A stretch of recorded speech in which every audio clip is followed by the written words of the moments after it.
E no sábado nós tivemos a cúpula semestral do Mercosul aqui na nossa cidade. Ela aconteceu lá no Hotel das Cataratas com a presença dos presidentes do Brasil, Paraguai, Argentina e Uruguai. E quem estava lá acompanhando essa cúpula é o Renan Gouveia, que fez aqui a cobertura pra gente. Renan, bom dia. Fala, Guilherme, bom dia. A gente estava lá acompanhando tudo pertinho, esse momento histórico aqui na fronteira, né? Reunindo os presidentes aí dos quatro países, né? Do Brasil, Paraguai, Uruguai e Argentina ali. E mais alguns convidados também, né, que participaram desse evento. Como é que foi lá para você acompanhar esse evento aí? Porque eu vi que, por exemplo, vocês que estavam lá na sala de imprensa tiveram acesso ao discurso do presidente Lula, né? Só esse discurso, depois né? Depois foi cortado, foi isso? Pois é, teve essa questão nos bastidores ali mesmo, né? Essa questão da, né, Cris? A expectativa de ter representantes da União Europeia em Foz do Iguaçu por conta da assinatura do acordo, né? Do livre comércio entre os dois blocos.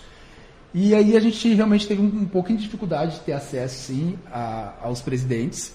Apenas o pessoal que trabalhava com imagem teve esse direito de ir para lá para poder fazer as imagens. E enquanto isso, os repórteres que estavam devidamente credenciados, eles ficaram numa sala da imprensa lá mesmo, né?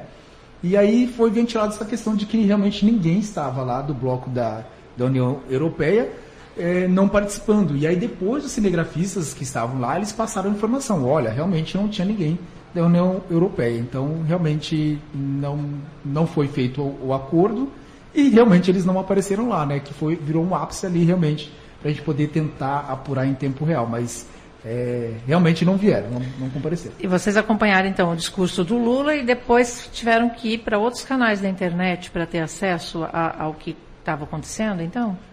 Foi exatamente isso. Lá dentro da sala da imprensa teve o discurso inicial do presidente da República, o Lula, falando com relação ali às medidas do Mercosul, e depois não teve essa questão de colocar o restante, né, dos outros discursos, que para a gente que trabalha aqui na região da fronteira é muito importante, porque a gente acompanha, sim, todos os dias o que acontece na Argentina, o que acontece no Paraguai. O que acontece nesses dois países reverbera aqui na fronteira de uma maneira tanto positiva como negativa. Sim. Então a gente tem que acompanhar. E não ter o discurso deles ali na íntegra realmente dificultou a gente aqui na fronteira, né? Mas os outros jornalistas, a gente acaba trabalhando no coleguismo, perguntando para eles o que estavam acontecendo, e a gente aproveitou e trocou as informações ali, né? O Guilherme, aqui a gente estava acompanhando também, o Guilherme foi para um outro site, né, Guilherme, para acompanhar o presidente do Paraguai. Ele foi de uma educação sensacional, mas ele deu umas alfinetadas ali, né, com relação às inaugurações da nova ponte. Teve alfinetada sim, a gente vai dizer que não, mas teve sim. Primeiro porque realmente teve toda aquela questão que a gente acompanhou, né, Cris? Primeiro veio o governador do estado do Paraná. Ele deixou muito bem claro, o Ratinho Júnior, dizendo que não era uma inauguração. Que era entrega oficial. Uma entrega oficial ali, que a inauguração ficaria por conta dos dois presidentes, o que não ocorreu. E realmente o presidente do Paraguai, o Santiago Peña, ele se mostrou realmente não satisfeito com isso. Ele falou duas vezes ali no discurso dele que ele estava com gosto amargo, né? Isso nas palavras dele. Ele realmente falou isso, com gosto amargo. Em determinado momento ele falou assim, mas eu coloco a responsabilidade também das pessoas que trabalham diretamente comigo, porque... Nas relações exteriores do país dele, né? Do país dele. Ele assumiu um pouquinho essa responsabilidade e falou assim, não teve uma conversa entre os dois. Ele falou, deixou uma sugestão, que foi até inusitada. Ele olhou para o presidente Lula e falou assim, vamos trocar aqui os nossos contatos, porque ele vai inaugurar uma outra ponte que já fica na região ali da fronteira com Mato Grosso do Sul. Vai ter uma outra ponte lá também. Ele falou assim, para a gente inaugurar junto, vamos trocar nossos Será que teve troca, né, de contatinho ali? Teve, com certeza teve.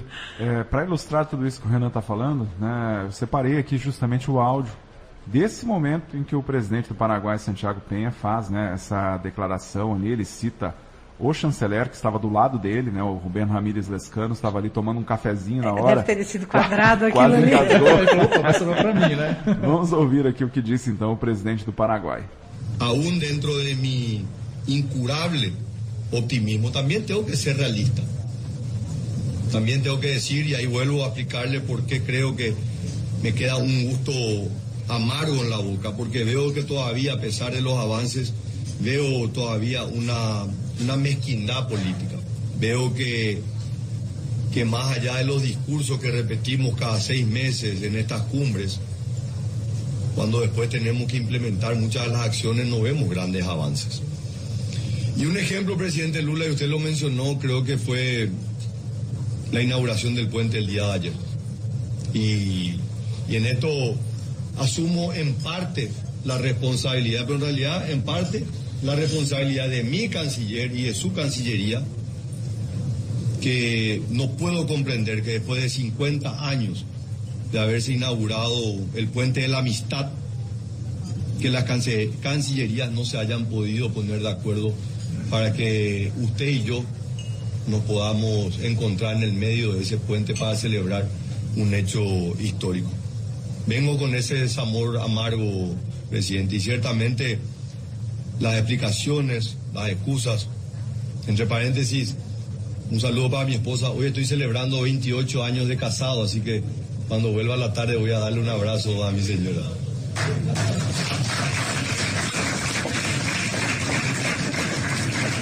Pero el día de ayer debió ser un momento, el día de ayer o el día de hoy, o el día que ojalá usted y yo nos pongamos de acuerdo. Y ya le dejo un desafío, presidente Lula, acá con testigos calificados. En poco tiempo más vamos a inaugurar otro puente que se está construyendo en la ciudad de Carmelo Peralta, en Paraguay, y Puerto Murtiño, estado Mato Grosso do Sul do Brasil. Y yo le planteo, si quiere intercambiamos número de teléfono y coordinamos usted y yo la mejor fecha, porque claramente los cancilleres han demostrado que no son capaces de ponerse de acuerdo, pero yo quiero estar con usted y darle un abrazo el día de la inauguración de ese puente. Quiero...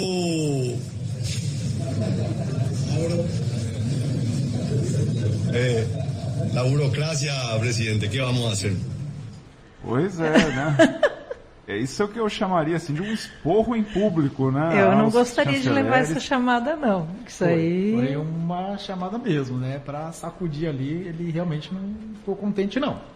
Aí ele falou que está faltando estreitar os laços, né, entre Brasil e Paraguai, até porque o Lula, depois de eleito, não foi mais para o Paraguai, né? Parece que não... Não houve nenhuma visita oficial ainda. O presidente do Paraguai, né, ele veio para cá fazendo visitas antes até da posse, e daí depois somente para participar de eventos, né? Não de relações bilaterais, não visitas bilaterais.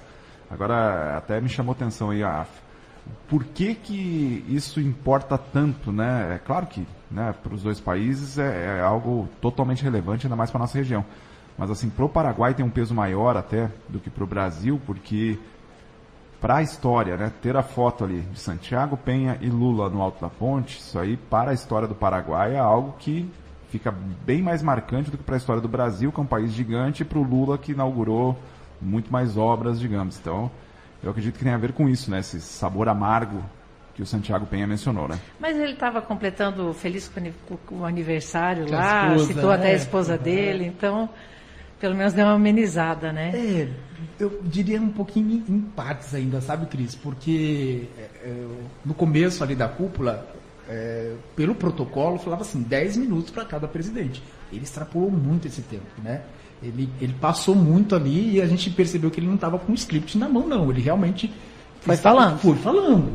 E aí, com relação até essa questão da proximidade com o Brasil, ele deixou muito bem claro também, dizendo que, falando assim, o Brasil tem realmente uma fronteira vasta, né? Vai lá do Uruguai, passa também pela Argentina, passa... E a gente sabe, né? Nosso território realmente faz ali uma fronteira muito grande com os outros países. E ele falou assim, deixou bem claro, falou assim, e onde existem mais brasileiros é no Paraguai. Deixando muito bem claro que realmente precisa ter um pouquinho mais de estreitar esse relacionamento aí com, principalmente, Brasil e Paraguai. Que ele deu para sentir que estava faltando um pouquinho dessa conversa mais ao pé da letra, ele quer tirar colo, né, os dois conversando mais ali. Mas ele não deixou de dar as alfinetadas dele, não, ele realmente falou ali. E o Milei e o Lula, pelo que eu li, assim, foi bem protocolar, né, o cumprimento deles, assim, uma coisa bem seca. Foi. Realmente também, teve divergências também com relação aos discursos ali, né? Venezuela, principalmente, né? Foi exatamente esse ponto da divergência. O Brasil tinha um pensamento, o Paraguai e a Argentina um pensamento diferente ali, né? Então, cada um colocando a sua opinião e, ao mesmo tempo, os presidentes mantendo a diplomacia como deve ser feito no encontro sendo visto por milhões de pessoas, né? Não só o que é definido ali, mas também reverberado no mundo inteiro, né? Mas teve realmente essa divergência com relação à Venezuela, né? Em que o Brasil se posicionou contra a intervenção dos Estados Unidos na Venezuela e, a contrapartida, o presidente do Paraguai, Santiago Peña, e o Javier Milei, eles colocaram um posicionamento deles muito bem claro, dizendo que deve ter uma interferência dos Estados Unidos ali na Venezuela. Então, um pouquinho de atrito nesse sentido também. São posicionamentos políticos diferentes também, né? O Brasil segue uma linha, a Argentina e o Paraguai outra, né? Houve também ali, bilateralmente, né, entre Javier Milei e Santiago Peña, eles se convidaram para visitas mútuas, né? O Santiago Peña fez mais um convite para o Javier Milei visitar o Paraguai, que ele já visitou em algumas ocasiões, principalmente aproveitando escalas, né, de retorno da América do Norte e tudo. Então, houve ali, bilateralmente entre os dois, um convite para uma visita mais ampla, né, de Javier Milei ao Paraguai. E a questão da Venezuela, a Venezuela é um país que está suspenso do Mercosul. Né? Ela era o 5º membro do Mercosul, ficou suspensa ali depois de todas as situações envolvendo a democracia na Venezuela. E hoje em dia a Bolívia está assumindo esse posto de 5ª nação do Mercosul, enquanto a Venezuela segue, digamos, no limbo ali do Mercosul. Não era um assunto, digamos, direto da cúpula que envolve a nossa região, mas que a gente percebe, pelo menos na repercussão externa, falou-se muito ali, né, Renan, da questão da Venezuela, né, de como o Mercosul se posicionaria, né? Sim, porque, querendo ou não, a Venezuela fazia parte do bloco, né? Inclusive também o próprio Santiago Peña, ele teve uma questão de destaque ali dentro, porque foi justamente marcado o encontro aqui em Foz do Iguaçu, da passagem mesmo de bastão, né, do presidente do Brasil passando ali o Paraguai. Então, realmente, o que ele falou ali tem um impacto maior. E ele acabou citando realmente da importância também da Bolívia entrar no bloco, que ele faz questão da presença da Bolívia, porque ele até falou que, de certa forma, o Paraguai também já sentiu um pouquinho dessa questão da discriminação. Não seria uma discriminação, mas a resistência de algumas questões políticas ali, de enxergar o Paraguai não com a dimensão, no entendimento dele, que deveria ser. Ele até falou que o Paraguai hoje está com uma economia em franco crescimento, né, em 6%, e algo que os países do bloco não estão atingindo. Então ele também deu essa alfinetada nesse sentido também, do crescimento do Paraguai.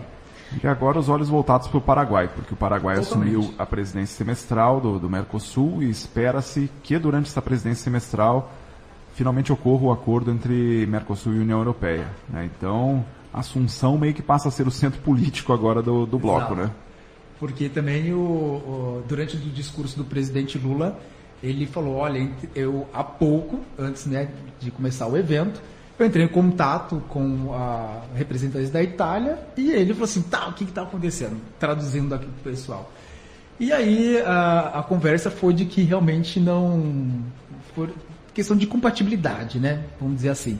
E tanto é que quando o Lula estava falando com relação a isso, o próprio cerimonial do Palácio do Planalto enviou aos jornalistas presentes uma carta já traduzida, falando justamente sobre isso, de que esse acordo seria realmente firmado em janeiro. Mas não falou a data. Então, janeiro é um mês inteiro, né? Então, a gente fica naquela expectativa. Começo de janeiro vai ser no final. E o Peña até ressaltou que espera que cumpram o que prometeram, né? Vamos ver se vai sair mesmo isso daí em janeiro. Aí a gente sendo um pouquinho mais, vamos dizer assim, mais regionalista, né, Cris? É algo que eu acho que é importante a gente se destacar. A importância que esse bloco tem dos 4 países é um bloco forte e que ele deve ser respeitado. E o Santiago Peña, ele deixou isso muito bem claro também no discurso dele. Ele disse, olha, a gente não tem que depender de ninguém não, a gente pode criar outras oportunidades para manter o nosso fortalecimento aí.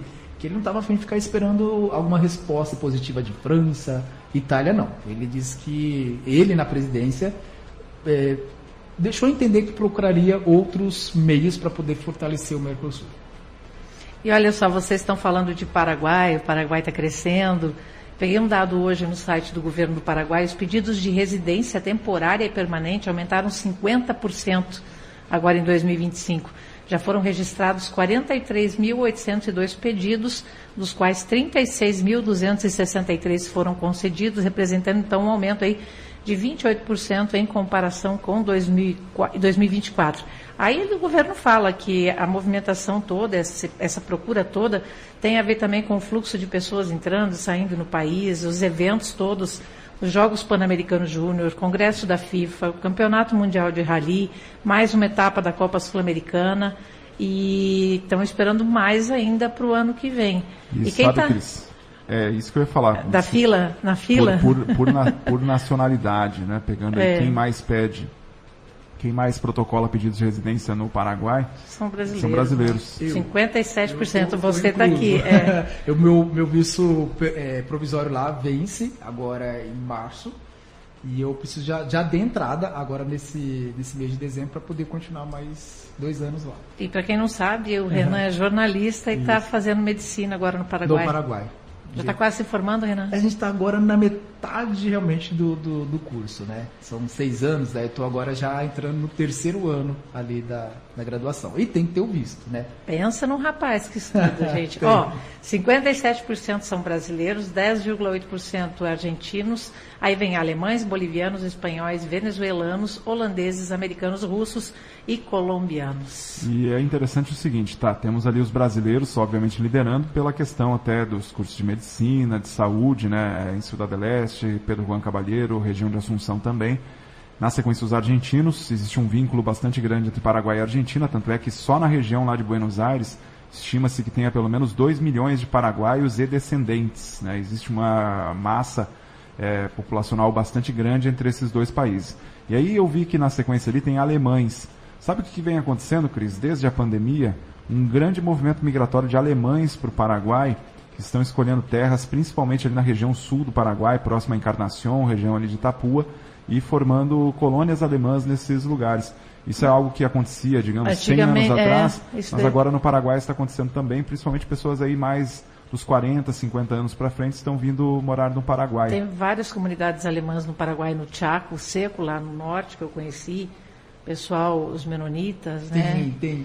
E Rurenal, que é aqui pertinho, mas agora não me lembro em qual departamento também, foi fundada por alemães. É tipo uma comunidade, eles fazem a cooperativa, trabalham ali, né? E vai criando, vai crescendo, é legal esse movimento. Fortalecendo. Tem ali, convivendo com o pessoal ali no Paraguai, sempre quando tem alguma atividade que a gente faz ali, um joguinho de futebol, um joguinho de vôlei, sempre tem a comunidade germânica participando com um time específico deles ali, né? Então eles realmente falam, tem gente lá que mora no Paraguai e fala alemão, mas não fala o espanhol. É uma comunidade muito forte da Alemanha lá também.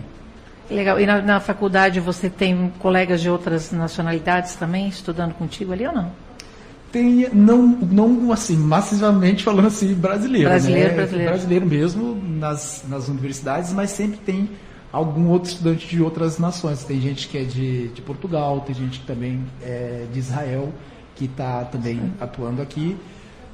Teve um outro amigo, não vou lembrar de onde ele é, mas ele realmente não é Uruguai. Uruguai também aqui. Não é muito, assim, mas existem essas peças ali. E gente vindo até da Rússia, tá? E começou a fazer medicina na Rússia e agora fazendo medicina no Paraguai. E a adaptação para morar ali, como é que é, Renan? É tranquilo? Cris, no meu caso, né, eu vim para cá, para Foz do Iguaçu, estou aqui desde 2018, a minha adaptação ela é extremamente normal. Eu acho que também pelo fato de eu ser jornalista, para mim foi mais fácil também, né? Mas a gente percebe muito que o pessoal que vem, por exemplo, do Norte e Nordeste, para poder se adaptar é complicado. Mas vai. Beleza, então. Renan, muito obrigada, tá? Por sábado, por hoje, bom trabalho para você. Bora lá.